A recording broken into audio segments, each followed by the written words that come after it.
주님, 주님께 지은 우리의 죄가 매우 많습니다.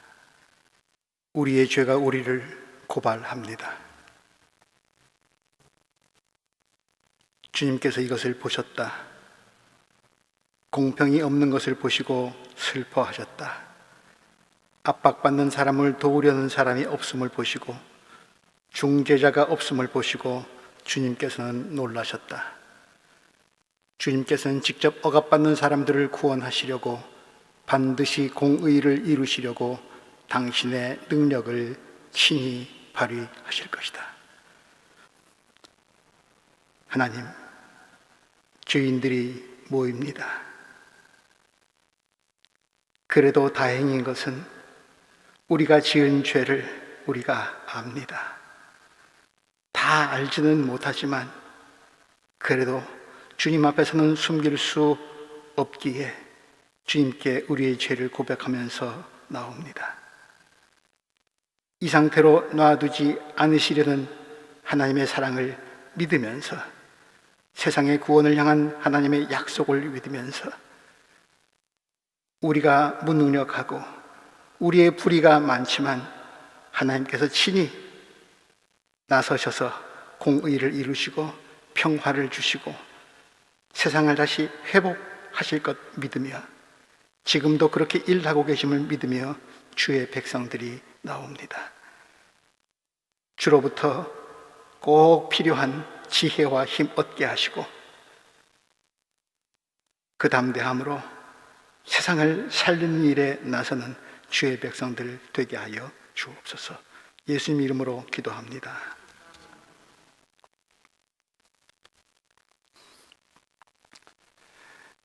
나는 전능하신 아버지 하나님 천지의 창조주를 믿습니다. 나는 그의 유일하신 아들 우리 주 예수 그리스도를 믿습니다. 그는 성령으로 잉태되어 동정녀 마리아에게서 나시고 본디오 빌라도에게 고난을 받아 십자가에 못 박혀 죽으시고 장사된 지 사흘 만에 죽은 자 가운데서 다시 살아나셨으며 하늘에 오르시어 전능하신 아버지 하나님 우편에 앉아 계시다가 거기로부터 살아있는 자와 죽은 자를 심판하러 오십니다. 나는 성령을 믿으며 거룩한 공교회와 성도의 교제와 죄를 용서받는 것과 몸의 부활과 영생을 믿습니다. 아멘.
나의 반석이시오 구원자이신 하나님, 주님은 선하시며 그 인자하심이 영원하십니다. 날마다 좋은 것으로 나를 채우시니 내가 종일토록 주님을 노래합니다. 우리를 귀하게 여기사 우리를 통하여 영광을 받으시고 주님의 이름을 높이는 존재로 살게 하시니 감사합니다. 무엇보다 죄악된 우리를 의인이라 칭하시고 그 나라를 꿈꾸게 하시니 감사하단 말로도 부족합니다. 우리 마음대로, 우리 뜻대로 살아왔음에도 그곳에 또한 하나님이 계셨고 계획하셨다는 것을 깨닫습니다. 어차피 주님 손에 이끌리었지만 주님 없던 그 과정은 우리에게 어렵기만 하였으니 이제부터 우리의 영혼 온전히 주께 속하길 원합니다. 주 품에 안겨 편안함을 느끼면서도 그 품을 잊고 혼자의 힘으로 해내었다는 착각과 교만했던 것을 용서하여 주옵소서. 예수님의 성품을 담기를 원하면서도 죄악으로 가득하였고 그리스도인다운 모습을 보이지 못해 주님의 마음을 아프게 한 것을 용서하여 주옵소서. 하나님께서는 우리에게 비겁함을 주신 것이 아니라 능력과 사랑과 절제의 영을 주셨으니 선한 일을 하고 베풀고 참아내게 하옵소서. 이 시간 저희의 어려움을 살펴주시옵소서. 코로나 바이러스로 인해 전 세계가 고통당하고 있습니다. 우리는 감히 주님의 생각을 헤아릴 수도 판단할 수도 없습니다. 그리고 인간의 지혜로 어찌할 수 없기에 우리의 손을 완전히 떠나 주님만을 기다립니다. 주님의 말씀으로 의지해 봅니다. 스스로 겸손해져서 기도하며 나를 찾고 악한 길에서 떠나면 내가 하늘에서 듣고 그 죄를 용서하여 주며 그 땅을 다시 번영시켜 주겠다고 약속하신 주님, 우리가 주님께로 돌아서고 해야 할 일이 있다면 묵묵히 감당하게 하옵소서. 우리가 재해를 당하니 아프리카의 말라리아, 세계 곳곳의 전쟁, 최소한의 인권도 보장받지 못하는 사람들, 그 밖에 여러 가지의 아픔이 조금은 가깝게 느껴집니다. 물리적으로도 먼 곳에 일일지라도 주님이 우리를 통해 돌보시길 원하신다는 것을 아오니 주님의 사랑으로 섬기는 우리가 되게 하옵소서. 우리 교회 학교 아이들이 주님 안에서 풍족하고 건강하고 안전하게 살길 바랍니다. 앞으로 더한 어려움과 영적 싸움이 있을지라도 주님의 도우심을 바라고 주님의 이름으로 무장한 우리 아이들이 언제나 편안하게 살게 하옵소서. 우리 교회에 연로하신 어른분들이 많습니다. 하나님의 소명에 기쁘게 화답하도록 언제나 건강을 지켜주옵소서. 교회학교 나동주 목사님과 조성호 담임 목사님께 큰 능력 더하여 주옵시고 주님이 부르시는 모습대로 사용하여 주셔서 모든 성도들 주께 가까이 이끌리게 하옵소서. 이 예배로 우리의 두려움을 떨쳐내고 주님 주시는 참 평화로 주님의 일을 할 수 있는 힘 얻게 하옵소서. 주님만이 영광을 받으시옵고 온전히 저희를 드립니다. 예수님의 이름으로 기도합니다.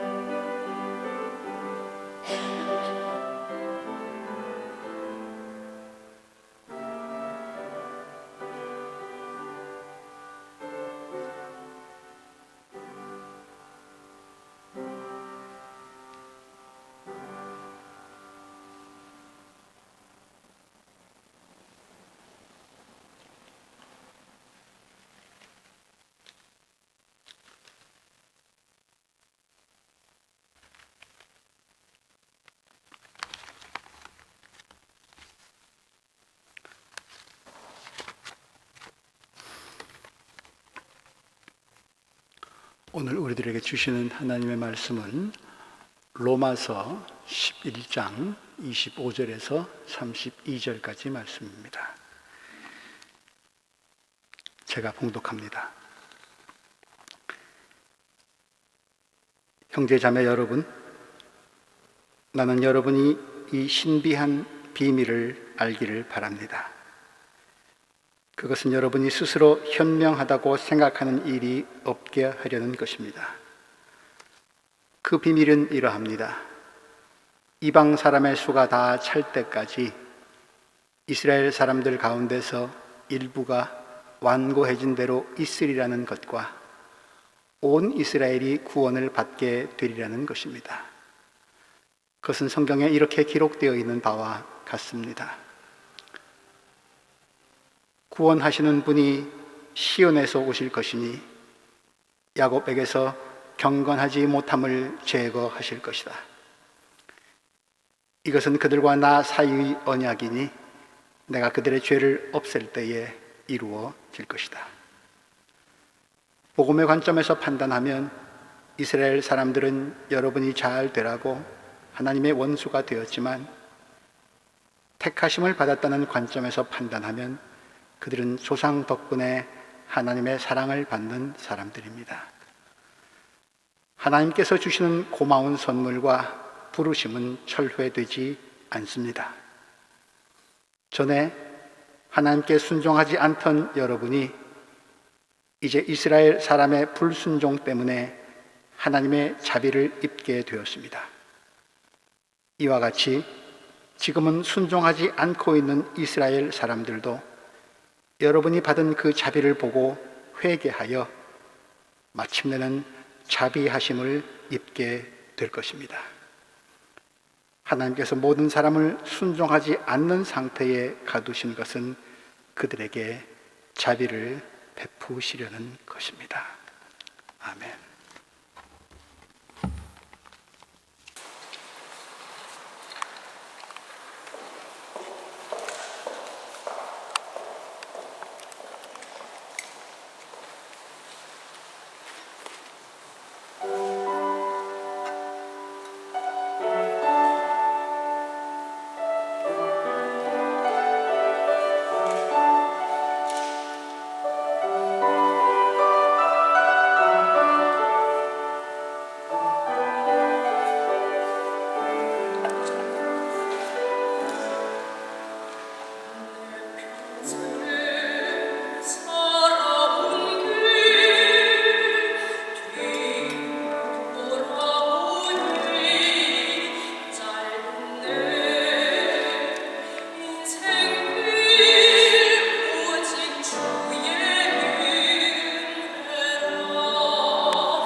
이제까지 살아온 길 돌아보니 나는 공로 없도다 오직 주의 은혜라.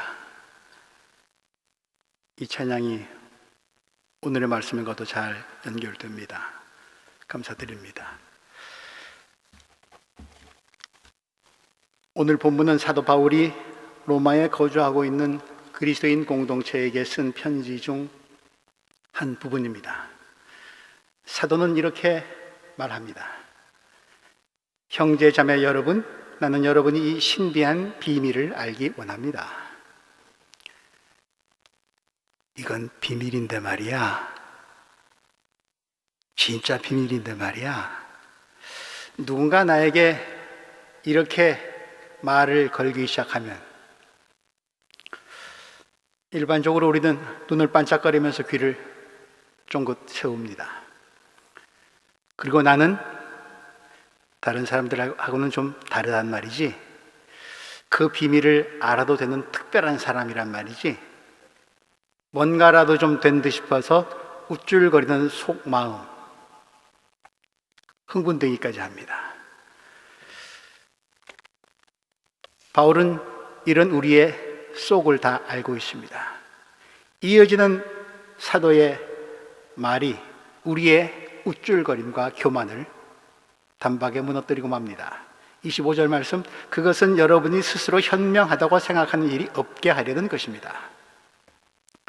사도가 로마의 그리스도인들에게 비밀을 말하는 이유는 그들이 스스로 똑똑하고 잘났다고 착각하지 않게 하려는 데 있습니다. 물론 로마의 그리스도인들에 대한 기본적인 신뢰감이 있기 때문에 이렇게까지 말하는 것이겠죠. 바울은 그 비밀을 밝힙니다. 그 비밀은 이러합니다. 이방 사람의 수가 다 찰 때까지 이스라엘 사람들 가운데서 일부가 완고해진 대로 있으리라는 것과 26절, 온 이스라엘이 구원을 받게 되리라는 것입니다. 비밀의 핵심은 이방 사람들과 함께 온 이스라엘의 구원입니다. 이것은 사도가 로마 교회 공동체에 알려주는 비밀이기도 하거니와 기독교의 핵심이기도 합니다. 우리가 잘 아는 대로 모든 길이 그곳으로 통하는 로마, 제국의 수도였고 세계의 수도였습니다. 사도 바울 시대에는 문헌에 의하면 로마시의 인구가 100만을 좀 넘었다고 합니다. 그중 유대인이 약 5만가량이었다고 합니다.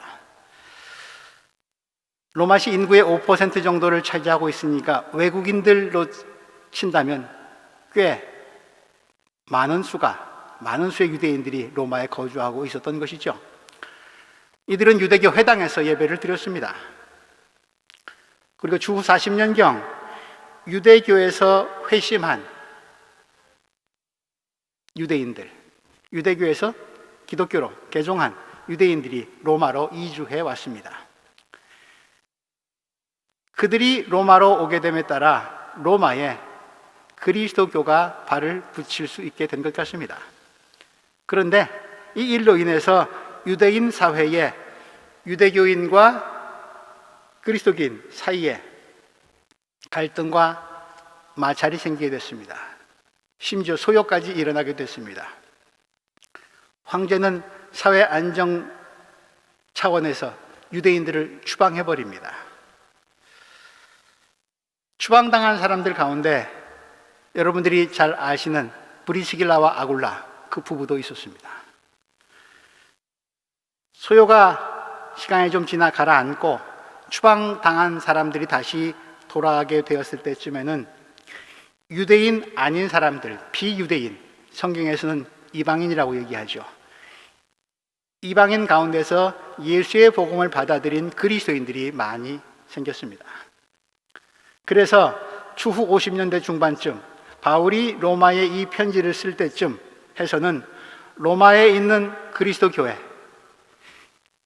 이런 멋진 건물의 교회가 아니라 대부분 가정교회 형태로 모이고 있었습니다만 그리스도 교회, 예수를 주로 고백하는 교회 공동체의 모임,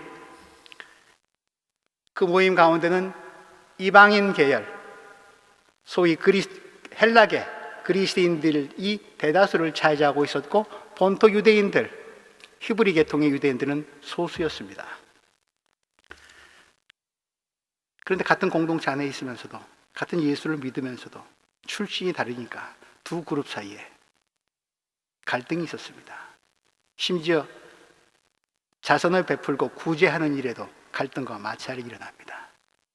사도행전에 그런 기사가 처음 7집사를 뽑을 때의 일이 소개되고 있죠.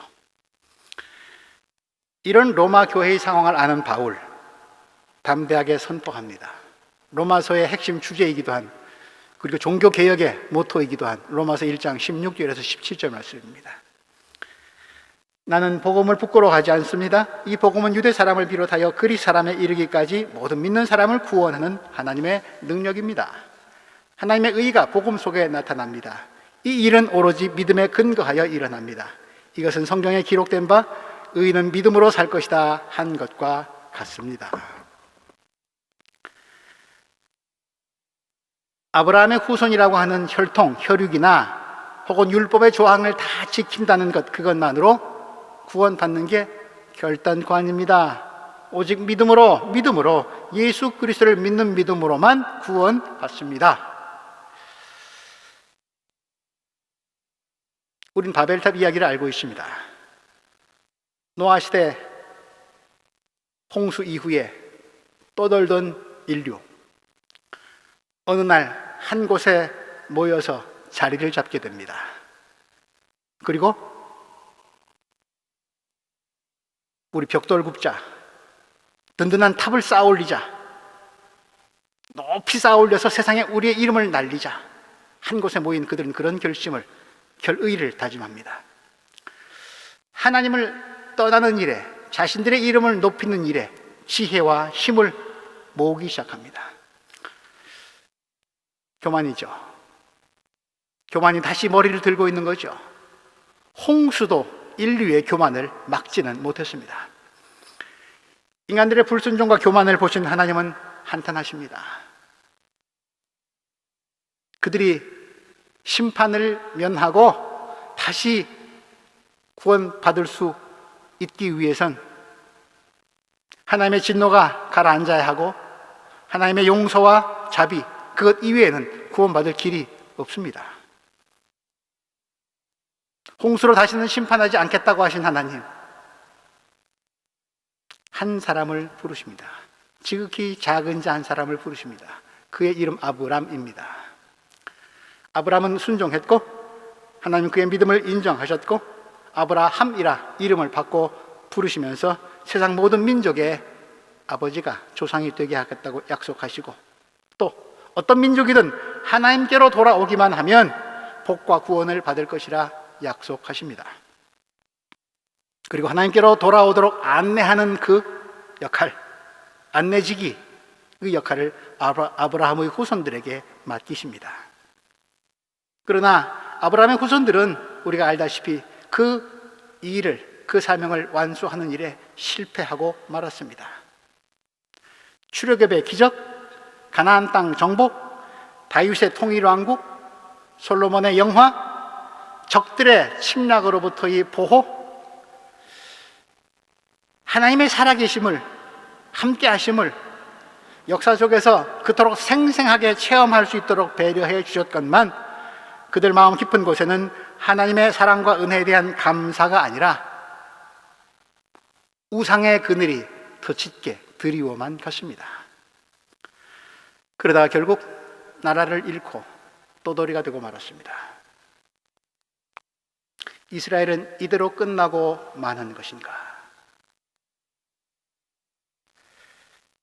암흑의 역사가 수백 년간 지속됩니다. 그리고 하나님 마침내 어둠 속에 빛을 비추어 주십니다. 새 시대가 밝아옵니다. 하나님이 몸을 입고 세상에 오셨습니다. 그러나 안타깝게도 유대인들은 하나님의 아들을, 예수를 메시아로 받아들이지 않습니다. 십자가에 못 박아 버리기까지 합니다. 예수의 부활 이후에 교회 공동체까지 생겼지만 이방인들마저도 하나님께로 돌아오고 있지만 대다수의 유대인들은 아직 예수를 그리스도로 믿고 있지 않고 고백하고 있지 않습니다. 이쯤 되니 의문이 생길 수밖에 없습니다. 그렇다면 이제 이스라엘은, 유대인들은 어떻게 되는 것인가? 성경은 분명코 그들은 하나님의 택하심을 받은 민족임을 분명하게 증언하고 있지 않은가? 근데 왜 선택받은 그들이 하나님이 보내주신 당신의 아들 예수를 그리스도로 믿고 받아들이지 않는가? 왜 그들은 그리스도인이 되려고 하지 않는가? 하나님께서 이스라엘을 택하신 것을 후회하시고 취소하신 것인가? 하나님의 사랑에서 끊어버리신 것인가? 그쯤 생각하니까 의문이 또 고개를 듭니다. 만일 하나님이 이스라엘을 선택하고 나서 보다 못해 참다 못해 이스라엘을 버리시기로 마음을 바꾸셨다면 우리 이방인들 같은 사람들을 향한 하나님의 마음은 더 쉽게 바꿀 수도 있는 것 아닌가? 이스라엘에게서 일어난 일과 똑같은 일이 우리에게도 적용될 수 있는 것 아닌가? 난 그래도 이스라엘보다는 낫지. 구원받았다는 우쭐거림, 자부심 같은 게 좀 있었는데, 그 자부심과 동시에 이스라엘도 저 지경이 됐는데 우리는 혹시 불안한 생각마저 듭니다. 이 같은 물음에 오늘 바울은 대답하고 있습니다. 이스라엘이 완고해진 것은 전부가 아니라, 이스라엘 전 민족이 그렇게 된 것이 아니라 일부가 그렇게 되었다. 그리고 그것은 언제까지나 계속되는 게 아니라 일시적인 것이다. 이방인들에게 구원의 소식이 땅끝까지, 예루살렘과 사마리아와 땅끝까지 이르러 복음이 전파되고 이방인들에게 구원의 소식이 전해지고 그들 가운데 택함 받은 자들이 돌아올 때까지이다. 그리고 바울은 예언자 이사야를 통해 하신 말씀을 인용합니다. 59장의 말씀 전체를 읽어보시는 게 참 좋습니다. 이사야서 59장. 오늘 코로나 시대로 치달은 우리 시대의 재난의 모습, 인류 공동체의 모습을 생각하시면서 이사야서 59장을 묵상하시면 좋을 것 같습니다. 그 중에 일부분만을 낭독합니다. 이사야 59장 12절입니다. 주님께 지은 우리의 죄가 매우 많습니다. 우리의 죄가 우리를 고발합니다. 우리가 지은 죄를 우리가 발뺌할 수 없으며 우리의 죄를 우리가 잘 압니다. 우리가 죄를 짓고 주님을 부정하였습니다. 우리 하나님께 등을 돌리고 물러가서 포악한 말과 거역하는 말을 하면서 거짓말을 마음에 품었고 또 실제로 거짓말을 하였습니다. 그래서 공평이 뒤로 밀러가고 공의가 멀어졌으며 성실이 땅바닥에 떨어졌고 정직이 발붙이지 못합니다. 성실이 사라지니 악에서 떠난 자가 오히려 약탈을 당합니다. 주님께서 이것을 보셨다. 공평이 없는 것을 보시고 슬퍼하셨다. 압박받는 사람을 도우려는 사람이 없음을 보시고 중재자가 없음을 보시고 주님께서는 놀라셨다. 주님께서는 직접 억압받는 사람들을 구원하시려고 반드시 공의를 이루시려고 당신의 능력을 친히 발휘하실 것이다. 주님께서 공의를 갑옷으로 입으시고 구원의 투구를 머리에 쓰셨다. 응징을 속옷으로 입으셨다. 열심을 겉옷으로 입으셨다. 우리가 행여 비겁함과 두려움의 영에 사로잡혀서 어찌할꼬 이 시대 속에서 낭망할지라도 하나님 오히려 더 열심을 내십니다. 당신의 구원하시겠다고 하는 의지를 더 불태우고 계십니다. 바울은 구원은 혈통이나 공로가 아니라 하나님의 긍휼과 자비로 이루어지는 것임을 분명하게 말하고 있습니다. 하나님은 세상 법정의 논리라면 이스라엘의 죄를 신문하고 징계하시는 것이 마땅하겠지만 하나님은 열심을 내고 계시다. 심판하는 일이 아니라 구원하시려는 일에 열심을 내고 계시다. 이스라엘과 하나님 사이를 가로막고 있는 죄와 악, 예언자 이사야가 말한 대로 공평이 밀려나고 공의가 멀어졌고 성실이 땅바닥에 떨어졌고 정직이 발붙이지 못하는 세상을 고치려 하십니다.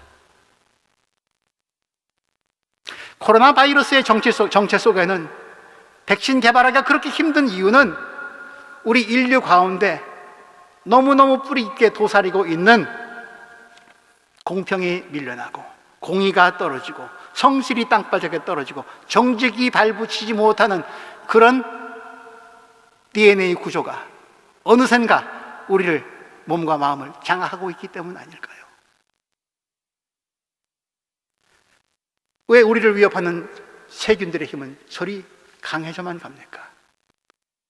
왜 인류는 미생물 앞에서 이렇게 속절없이 무너지고 맙니까? 의료적인 문제 이외의 문제는 없습니까?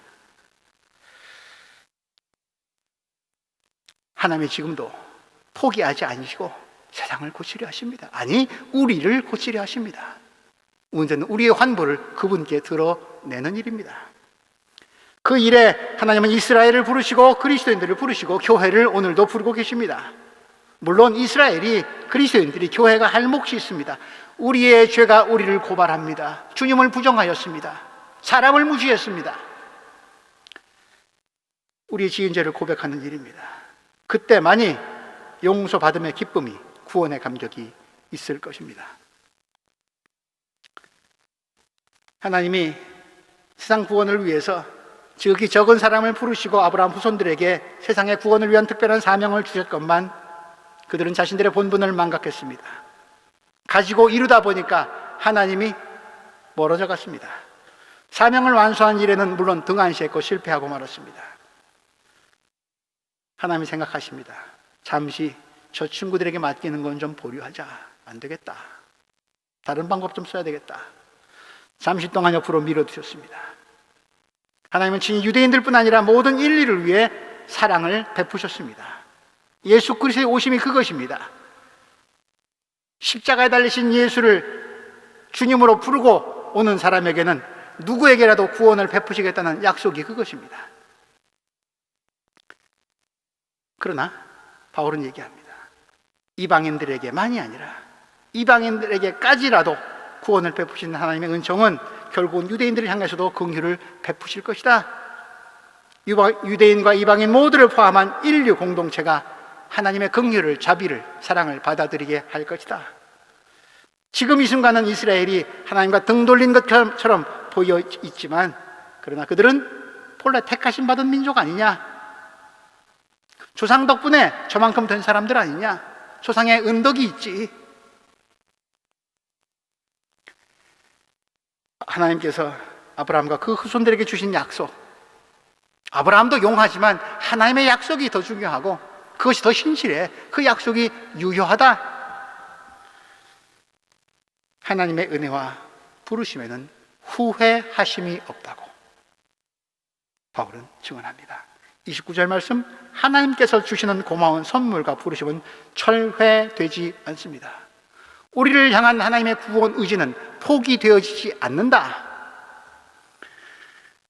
바울은 지금 유대인, 이방인 모든 인류가 죄를 용서하시는 하나님의 긍휼에 의지할 때만이 구원받을 수 있고 하나님의 자비에 힘입을 때만이 인류가 함께 공존 공영할 수 있을 것이라고 간곡하게 호소하고 있습니다.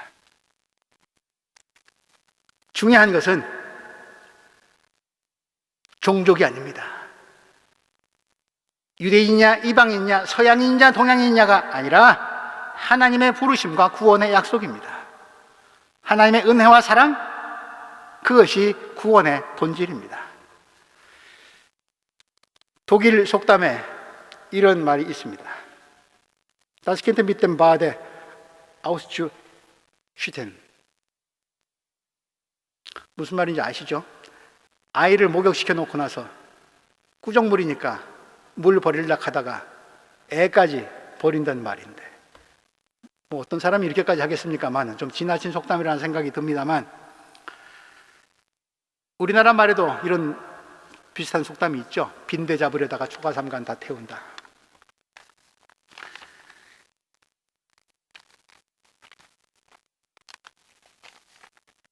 앞뒤 생각하지 않고 당장 귀찮고 불편한 거, 배기 싫은 거 없애려고 덤벼들다가 돌이킬 수 없는 실수를 저지른 경우 두고 하는 말일 겁니다. 암만 정신이 없더라도 어떻게 아이까지 버릴 수 있겠습니까마는 정작 중요하진 않은 일들, 비본질적인 것들을 따지고 비판하다가 중요한 일들, 본질적인 것들 생각하지 못하고 잃어버리는 경우 우리는 곧잘 경험합니다. 인간관계에서도 그렇습니다. 다 쏟아버리지 않았으면 좋았을 텐데 다 쏟아버리는 바람에 내 속에 담겨있는 말들, 생각들 다 쏟아버리는 바람에 관계마저 엉망이 되는 경우, 본질적인 것을 놓치는 경우가 얼마나 많은지요. 구원과 은혜의 경우에서도 그러합니다. 지금 유대인이냐 이방인이냐 따지고 있지 않습니까? 교회 안에서. 마스크로 지금 논란이 많습니다. 여기 계신 분들 다 마스크를 쓰고 계셔서 제가 여러분들 얼굴과 얼굴을 대면하지 못하는 것이 참 송구스럽습니다만,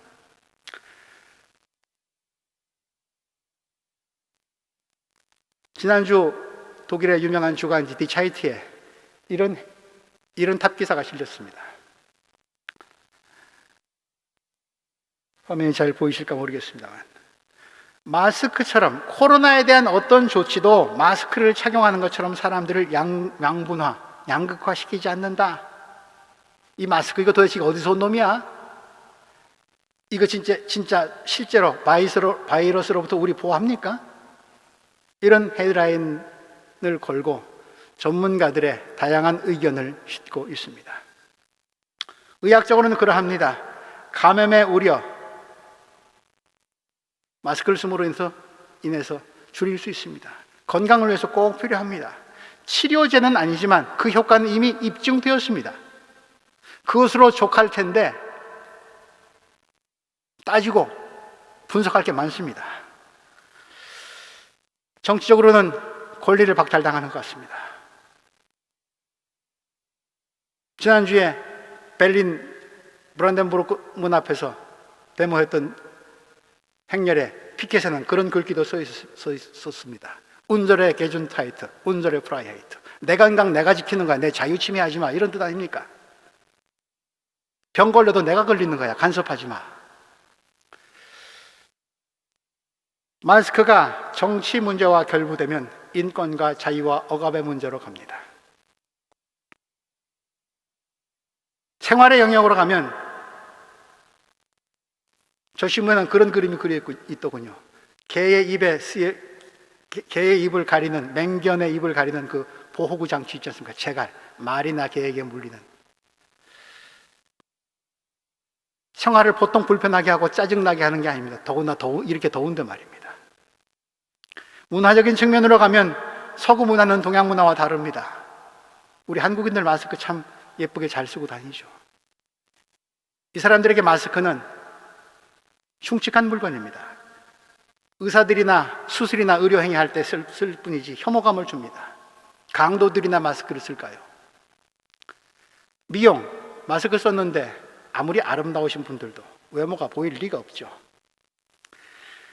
심리학적으로는 안정감을 주기도 하지만 그것에 비해서 또 그 마스크를 쓴 사람을 보는 순간 불안과 두려움이 더 커진답니다. 이렇게 저렇게 따지면 마스크를 써야 되나 말아야 되나 고민하게 됩니다. 과학적, 정치적, 사회학적, 심리학적으로 분석하고 따지다가 결과적으로 마스크를 안 하는 게 낫겠다, 착용하지 않는 사람들이 많습니다. 그 결과는 뭡니까? 타인과 본인의 건강을 잃게 하는 위험을 초래하고 마는 거죠. 왜 마스크를 착용해야 합니까? 왜 정부는 마스크를 불편함에도 불구하고 쓰라고 권장하고 있고 그렇게 또 법으로 제재까지 하고 있습니까? 생명 가치 때문에 그런 거 아닙니까? 그것도 나뿐 아니라 타인의 생명을 위한 것이라면 생명, 그것보다 더 중요한 것도 있습니까? 생명을 잃은 뒤에 권리, 자유, 미용, 심리, 무슨 소용이 있습니까? 마스크는 타인에 대한 배려입니까? 아니면 타인을 자극시키는 이상한 천조각, 라이즈 스토프입니까? 시시비비 가리다가 아기를 목욕물 버리려다가 아기까지 내던져 버리지 않을까 염려됩니다. 코로나 마스크가 얼마나 도움이 되는가?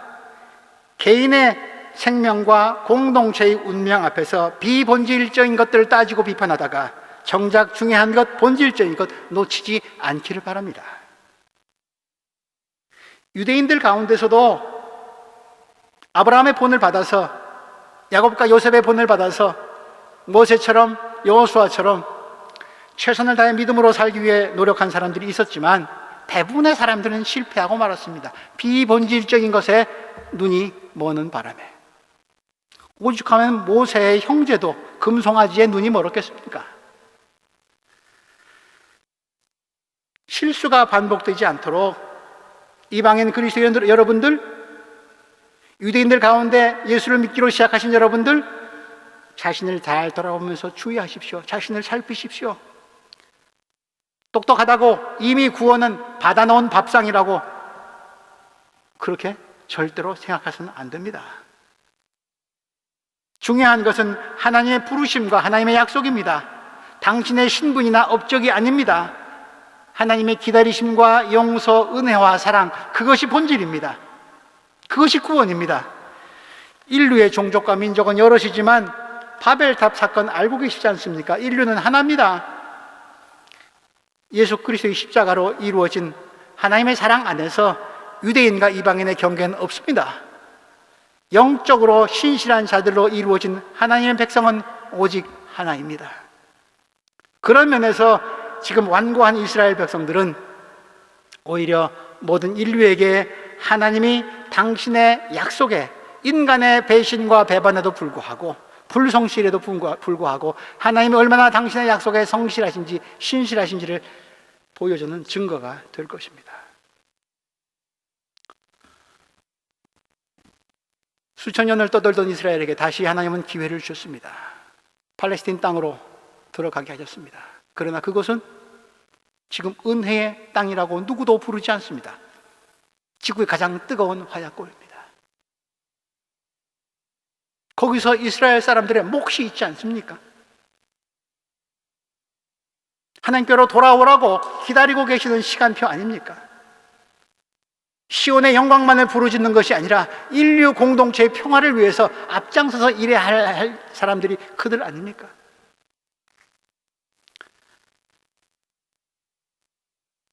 어제 우리는 75주년 광복절을 맞이했습니다.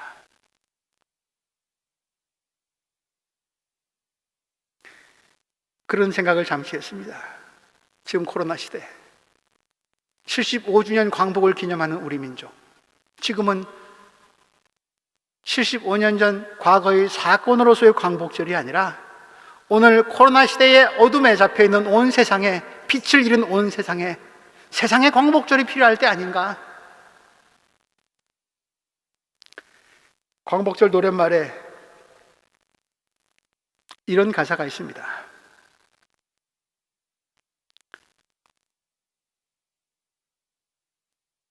다 같이 복을 심어 잘 깎고 길러 하늘 닦게 힘써 힘써 나가세, 힘써 힘써 나가세.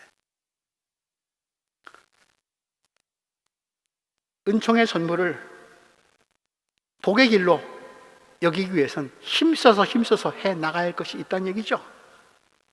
땅에서 하늘에 이르는, 땅과 하늘이 소통하는 그런 삶을 살아내야 한다는 거죠. 하나님 무시하고 내 탑 쌓는 것이 아니라 사람과 사람이, 하늘과 땅이 이어지는 그런 역할을 광복을 맛본 사람들은 해야 된다는 말 아니겠습니까? 하나님의 고마운 선물과 약속은 철회되지 않습니다. 어느 정도로 예언자 예레미야는 이렇게 얘기합니다. 예레미야서 31장 37절 말씀.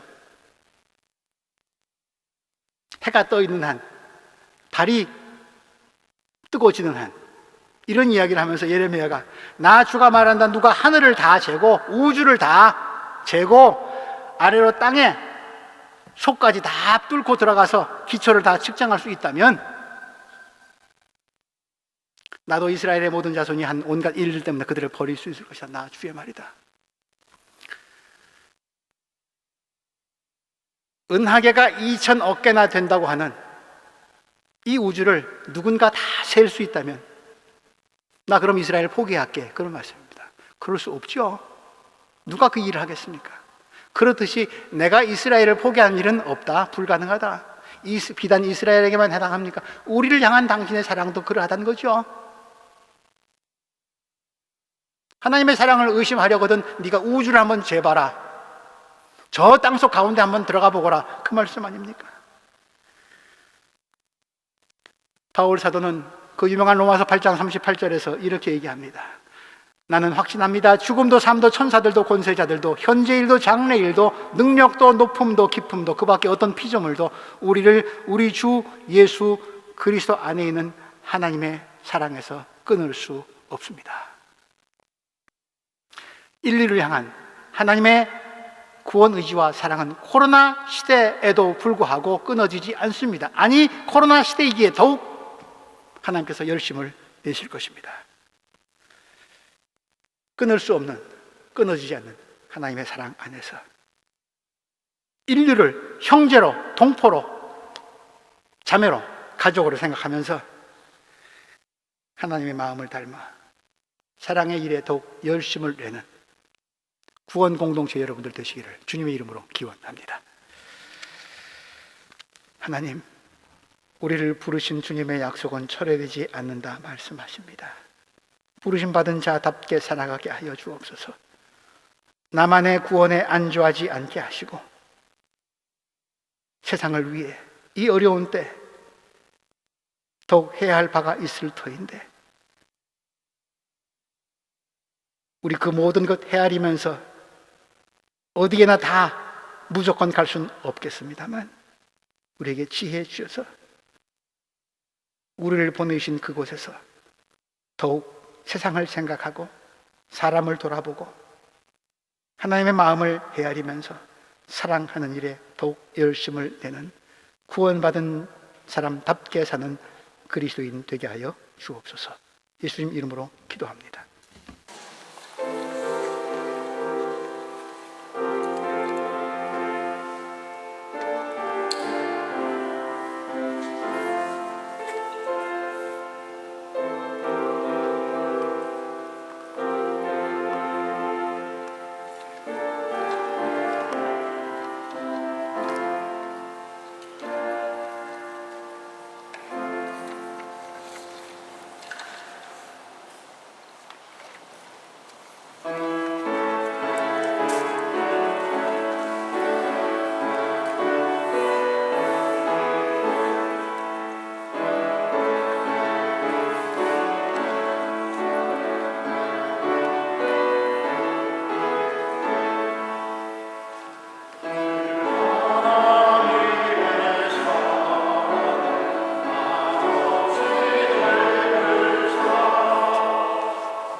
소원 기도드립니다.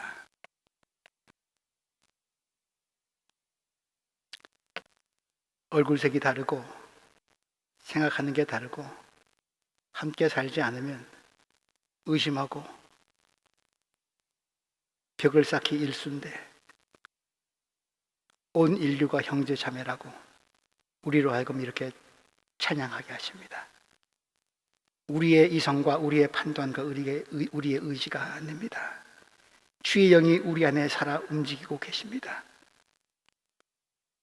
그 영의 부르심에 응답하면서 주님께 우리를 드립니다. 우리의 시간도, 물질도, 재능도, 삶도 주님께서 잡아주실 때 많이 바르게 쓰일 수 있다 확신하면서 드립니다. 받아주셔서 보잘것 없지만 하나님께서 원하시는 평화를, 구원을 세상에 전하고 이루어가는 일에 쓰임받게 하여 주옵소서. 우리 작은 공동체 그렇게 구원의 감격을 노래하면서 하나님의 사랑의 선물은 결코 포기되거나 철회되지 않음을 세상에 증거하는 주님의 공동체 되게 하여 주옵소서. 예수님 이름으로 기도합니다.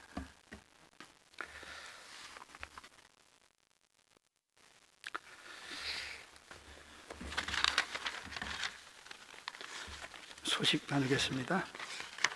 다시 한 주일 만에 뵙니다. 날이 상당히 무덥습니다. 여러분들 코로나도 우리를 힘들게 하는데 무더위도 우리를 좀 많이 짜증나게 합니다. 건강 잘 돌보시기 바랍니다.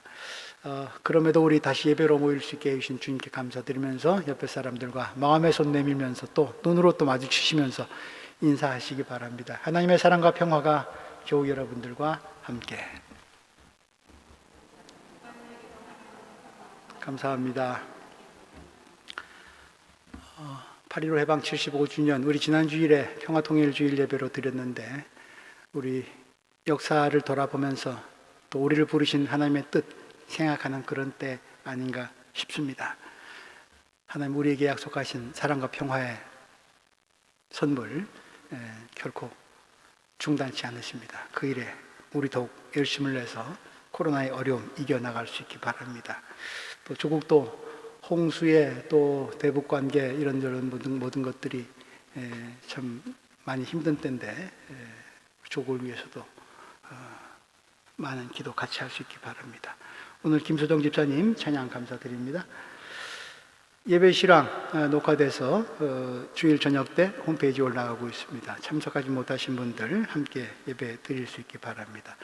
오늘 교회 학교는 한 5개월여 정도 쉬었다가 오늘 정말 오랜만에 우리 학생들과 교사들이 함께 만났습니다. 교육관에서 아마 지금쯤 예배 끝났겠네요. 오늘 예배 드렸네요. 오늘은 특별히 졸업 진급 예배로 드렸습니다. 이후로도 이런 좀 모임이 조심스럽지만 안전하게 예배가 잘 진행될 수 있도록 또 신앙 교육이 잘 이루어질 수 있도록 교회 여러분들의 기도를 부탁드립니다. 수고하신 목사님 또 선생님들께 감사드립니다. 오늘 특별히 학교 졸업하고 한단 김나지움 들어간 학생들이 있는데 거기 나예선, 임다영, 염동화, 정우석 부모님이 함께 지금 참석하신 분도 가정도 있고 지금 교육관에서 지금 예배 드리고 있습니다. 축하드립니다. 이제 또 한 단계 성장했으니까 우리 사랑하는 자녀들의 삶 가운데 주님이 동행하신 증거가 더욱 확실하게 삶 가운데 나타날 수 있기 바랍니다. 갈릴리 61호 원고 모집합니다. 예정대로 우리 창립기념일 교회 생일날 출간될 예정인데 코로나 시대를 지내면서 여러분들이 신앙적으로 또 생활적으로 여러 가지 느낌들이 많이 있을 터인데 그런 것들 자유로운 형식으로 표현해 주시면 좋을 것 같습니다. 8월 31일까지 정유진 집사님에게 직접 주시거나 아니면 이메일로 보내주시면 좋겠습니다. 구역별 친교 모임 계획하시는 구역도 있는 것으로 압니다만 혹시 계획 세워지시면 알려주시기 바랍니다. 날이 더워서 너무 무리하지는 마시기 바랍니다. 형편껏 알아서 구역원들을 위해서 구역장님들이 애써 주시기 바랍니다. 정오에 우리 기도로 계속 만납니다. 하나님의 사랑이 끝없이 계속되듯이 우리의 기도도 그분을 향해서 끊임없이 계속될 수 있기를 바랍니다. 8월 교회 생활 안내 참고하시기 바랍니다. 어제 목진학 집사님이 한국 방문 마치고 돌아왔는데 자가격리 차원에서 오늘은 좀 여러분들 만나는 거 다음 주에 뵙겠다고 그렇게 연락이 왔습니다. 건강한 모습으로 다음 주에 또 뵙게 되기를 바랍니다. 다른 소식 혹시 있습니까? 그럼 우리 일어나서 기도하겠습니다.